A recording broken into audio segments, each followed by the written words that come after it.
does government have the right in your living room to tell you that by living in your living room, that counts as you consenting to the majority voting to take your money?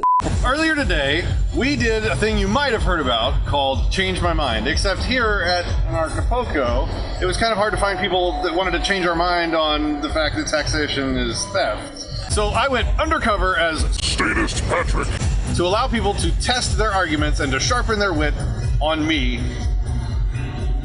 The arbiter of truth and all that is holy.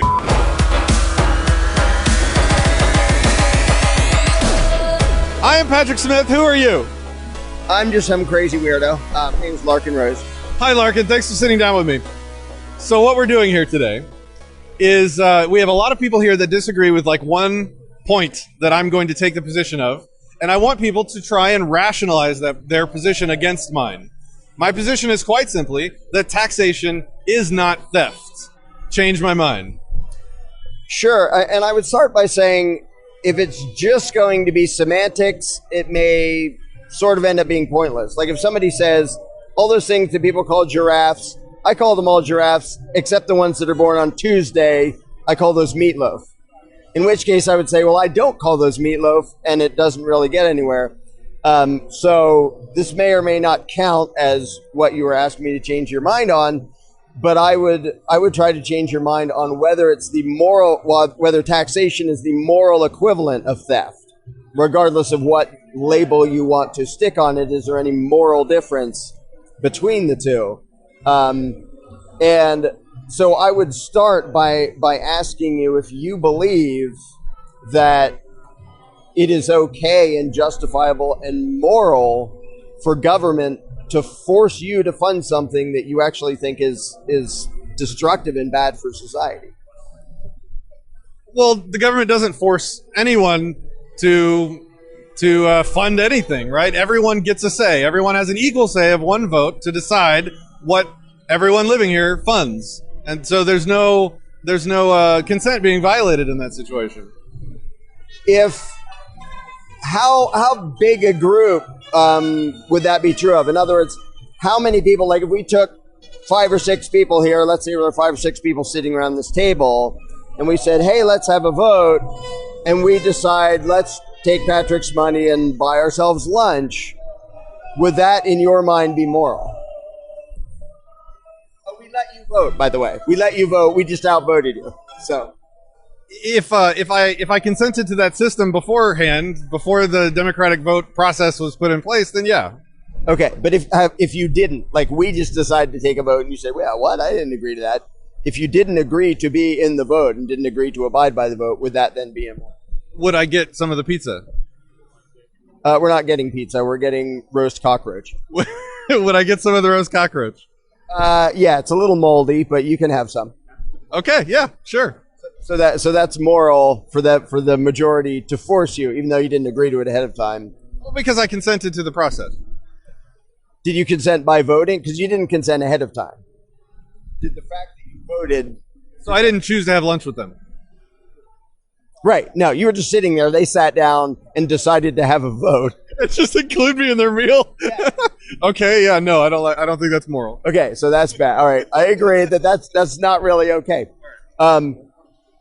Now, if they come out and they sit down and they say they don't own this hotel, they're just sitting here. They just sat down at your table and they say, we've decided that by you sitting here, that counts as you consenting to be in on this thing where we vote for what to buy. And we, the 5 of us, have voted we're going to buy roast cockroaches and you're going to pay for it. Does that constitute your consent if they told you that they just decided that it counts as consent for you to be sitting at this table?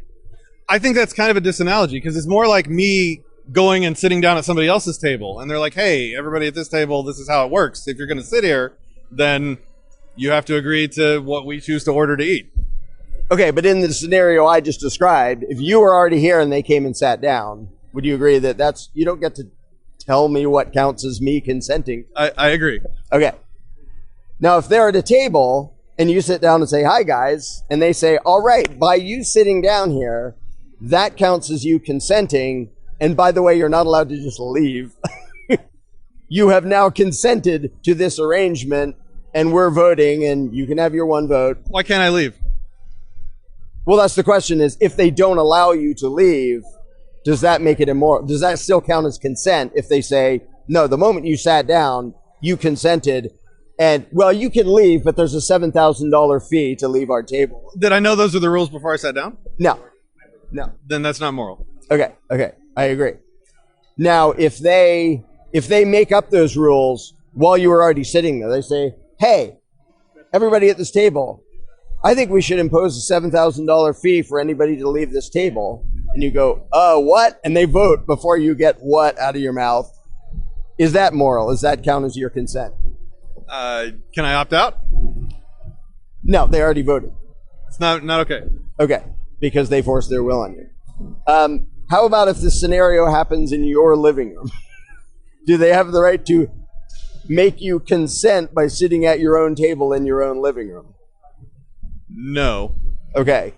Does government have the right in your living room to tell you that by living in your living room, that counts as you consenting to the majority voting to take your money? Because government says, well, your living room happens to be on the big piece of dirt that we're allowed to do this to you. Does that count as consent? You literally sitting in your own living room and the other people decided we're going to take your money. It's a disanalogy because I chose to buy that house and live there.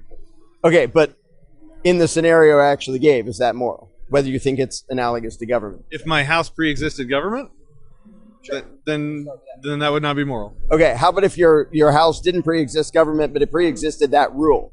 In other words, those people made up the rule while you were already living there, changed the rule and said, now you can't leave your own dining room table without paying us $7,000. Was the system that they used to change the rules pre-existing my house purchase? Well, they decided it was going to be a vote, and then they voted.